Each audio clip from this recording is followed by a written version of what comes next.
పాలకుర్తి నియోజకవర్గంలోని తొర్రూరు సమస్యలకు నిలయంగా మారింది. అభివృద్ధికి అన్ని రకాల అవకాశాలు ఉన్నా కూడా పాలకుల నిర్లక్ష్యం వల్ల తొర్రూరు అభివృద్ధికి నోచుకోవడం లేదని ప్రజలు ఆవేదన వ్యక్తం చేస్తున్నారు. ఒకవైపు తొర్రూరు డివిజన్ అభివృద్ధి చెంది రియల్ ఎస్టేట్ వ్యాపారాలు పెరుగుతుంటే సబ్ రిజిస్ట్రార్ కార్యాలయం అందుబాటులో లేకపోవడం వల్ల ఇబ్బంది పడుతున్నామని స్థానికులు అంటున్నారు. ఇక తొర్రూరు డివిజన్ సమస్యలపై మరింత సమాచారం మా వరంగల్ ప్రతినిధి రాము అందిస్తారు. ఆమె దూరంలో ఉందని చెప్పేసి ఇక్కడ తొర్రూరు ప్రజలు ఆరోపిస్తున్నారు. ఇక్కడ తొర్రూరులో దాదాపు 40,000 మంది నివాసం ఉంటున్నా కూడా ఇక్కడ స్థానికంగా మౌలిక సదుపాయాలు లేవని చెప్పేసి వాళ్ళు ఆరోపిస్తున్న పరిస్థితి.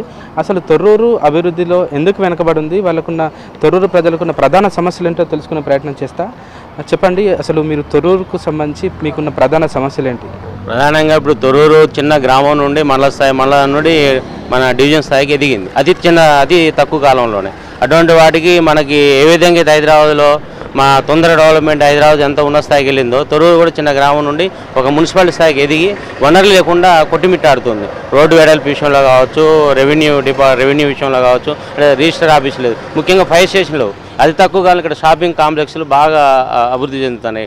అపార్ట్మెంట్స్ తయారవుతున్నాయి, థియేటర్లు ఉన్నాయి. దగ్గర ఉండడం వల్ల వాళ్ళకి ఫైర్ సేఫ్టీ గురించి కూడా కొంత అవగాహన లేకుండా ఉన్నది. సేఫ్టీ అంటే ఇప్పుడు ఏదైనా వాణిజ్య సముదాయం కట్టాలంటే ఖచ్చితంగా ఫైర్ సేఫ్టీ నిబంధనలు పాటిస్తేనే వాళ్ళకు అనుమతిస్తారు. కానీ ఇంత పెద్ద సిటీలో 40,000 మంది జనాభా ఉన్న కాడ అసలు ఫైర్ స్టేషన్ లేకపోవడాన్ని ఏ విధంగా చూడాలంటే మీకు ఇంకా ప్రధాన సమస్యలు ఏంటి? అంటే ఇప్పుడు వాస్తవంగా ఇది విలేజ్ స్థాయి కదండి. విలేజ్ స్థాయి నుండి అంతా అభివృద్ధి చెంది ఇప్పుడే మున్సిపాలిటీకి వచ్చింది. మున్సిపాలిటీ రూల్స్ కూడా చాలా మంది తెలియవు కాబట్టి అవగాహన కల్పించిన అవసరం ఉంది. ఇప్పుడు ఇలాంటి ఫైర్ స్టేషన్, ఫైర్ నిబంధనలు అన్నీ ఉన్నాయి. ఇక్కడ ఫైర్ స్టేషన్ ఉంది.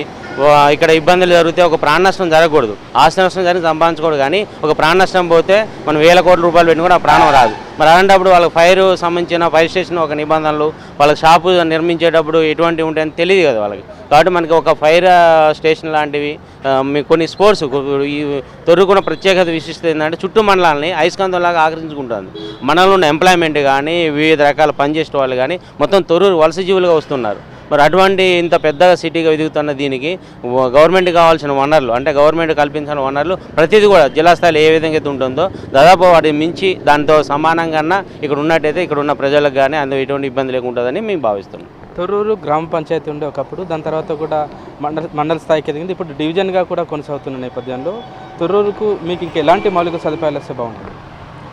ముఖ్యంగా చుట్టూ ఒక 10-12 మండలాలకు ముఖ్య కేంద్రంగా తొర్రూరు ఉంది. ముఖ్యంగా భూముల ధరలు ఇక్కడ విపరీతంగా పెరిగిపోయినాయి. కనీసం మనకు తొర్రూరు డివిజన్గా ఏర్పడి 7-8 సంవత్సరాలు అవుతున్నప్పటికీ కూడా ఒక సబ్ రిజిస్ట్రార్ ఆఫీస్ అనేటువంటిది ఇక్కడ ఏర్పడకపోవడం తొర్రూరు ప్రజలు చాలా ఇబ్బందులకు లోనవుతున్నారు. దాదాపుగా తొర్రూరు మహబాద్ సబ్ రిజిస్ట్రార్ ఆఫీస్లో వచ్చే ఇన్కంలో 70% తొర్రూరు నుండే వస్తూ ఉన్నది. కాబట్టి అలాంటి ఆఫీస్ను మన తొర్రూరు ప్రాంతం లోపల ఏర్పరిచినట్లయితే ప్రజలకు సౌకర్యవంతంగా ఉంటుందని మేము కోరుకుంటున్నాం. ఇండోర్ స్టేడియం కానీ, అవుట్డోర్ స్టేడియం కానీ ఇలాంటివన్నీ స్టేడియాలు ఉన్నట్లయితే వాళ్ళు మానసికంగా, శారీరకంగా ఆరోగ్యంగా ఉండడానికి అవకాశం ఉంటుంది. అంతేకాకుండా ఇప్పుడు ప్రస్తుతం చూసుకున్నట్లయితే ఎన్నో రకాల ఉద్యోగులు, టీచర్స్ కావచ్చు, కరెంటు ఉద్యోగులు కావచ్చు, అన్ని రకాల ఉద్యోగులు ఇక్కడ చాలా కాలంగా నివసిస్తూ ఉన్నారు. ఇప్పుడు మాకు చూసుకున్నట్లయితే ఏ చిన్న శాలరీ కావచ్చు, ఇంకేదైనా చిన్న ప్రాబ్లం వచ్చినా కూడా అటు హైదరాబాద్కి కానీ, ఇటు మహబాద్కి కానీ, ఇటు మరిపేడకు కానీ ఇట్లా దూర ప్రాంతాలకు వెళ్లాల్సిన పరిస్థితి ఉంది. అదే మాకు ఉద్యోగులకు సంబంధించి సమస్యలు, వేతనాల్లో కానీ ఇంకేదైనా సమస్య ఉన్నట్లయితే మాకు దగ్గరలో మన తొర్రూరు మండల కేంద్రంలో ఏదైనా ఎస్టీఓ ఆఫీస్ ఉన్నట్లయితే ఇక్కడే సమస్యను పరిష్కరించుకోవడానికి అవకాశం కల్పించుకున్నట్లయితుంది. కాబట్టి దీన్ని పాలకులు ఒకసారి ఆలోచించి మన తొర్రూరులో కేంద్రంగా ఎస్టీఓ ఆఫీస్ మరియు గేమ్స్కు సంబంధించి ఇండోర్ స్టేడియము, అవుట్డోర్ స్టేడియము ఇలాంటివన్నీ ఏర్పాటు చేస్తే బాగుంటుందని కోరుకుంటున్నాం సార్. మీరు చెప్పండి మేడం, మీరు ఇక్కడ ప్రధానంగా ఎలాంటి సమస్యలు గుర్తించారు? దానికి సంబంధించి ఇంతకుముందు అధికారుల దృష్టికి తీసుకెళ్లే ప్రయత్నం ఏం చేశారు? మేము ఇక్కడికి 96లో వచ్చామండి. దాదాపు 30 సంవత్సరాలు అవుతుంది. అప్పటి తొర్రూరుకి ఇప్పటి తొర్రూరుకి చాలా చేంజ్ వచ్చింది. ధరలు బాగా పెరిగినాయి. అందులో ఒకటి మాకు ఎంప్లాయీస్కి ఎస్టీఓ ఒకటి ఇక్కడ ఏర్పాటు చేస్తే బాగుంటుంది. ఇక్కడ తర్వాత ఫైర్ స్టేషన్ ఒకటి, రిజిస్ట్రేషన్ ఆఫీసు ఇలాంటివన్నీ మాకు ఇక్కడ ఇది డెవలప్ అయినప్పుడు మున్సిపాలిటీ అయింది కాబట్టి ఇవన్నీ ఏర్పాటు చేస్తే బాగుంటుంది. అట్లాగే కొన్ని ఇన్కంప్లీటెడ్గా ఉన్నాయి. బజార్లలో రోడ్లు కానీ, సైడ్ కాలువలు కానీ ఈ ఫండ్ బాగానే వచ్చిందని మన అనౌన్స్ చేశారు ఎమ్మెల్యే గారు. అయితే ఆ కాలువలు కానీ రోడ్లు కానీ అన్నీ కంప్లీట్గా చేస్తే బాగుంటుంది.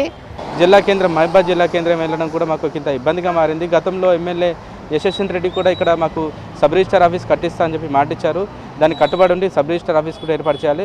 తొర్రూరు డివిజన్ కేంద్రంగా ఏర్పడినప్పటి నుంచి కూడా ఇక్కడ కొన్ని మౌలిక సదుపాయాలు మెరుగుపడినప్పటికీ కూడా ఏదైనా భారీ వర్షం వస్తే మాత్రం ఇక్కడ ఇంత ఇబ్బందికరంగా మారుతుంది. డ్రైనేజ్ వ్యవస్థ కొంత అస్తవ్యస్తంగా మారిన నేపథ్యంలో కూడా అధికారులు పూర్తి స్థాయిలో ఏదైతే గతంలో ఇప్పటికీ కొంత చేంజ్ అయినప్పటికీ కూడా ఇంకా డివిజన్ అన్ని రకాలుగా అభివృద్ధి చేయడంతో ప్రజలకు అన్ని రకాలుగా అనుకూలంగా ఉంటుందని చెప్తున్న పరిస్థితి. కెమెరా పర్సన్ భిక్షపత్తు రాము, మైనార్టీ, వరంగల్.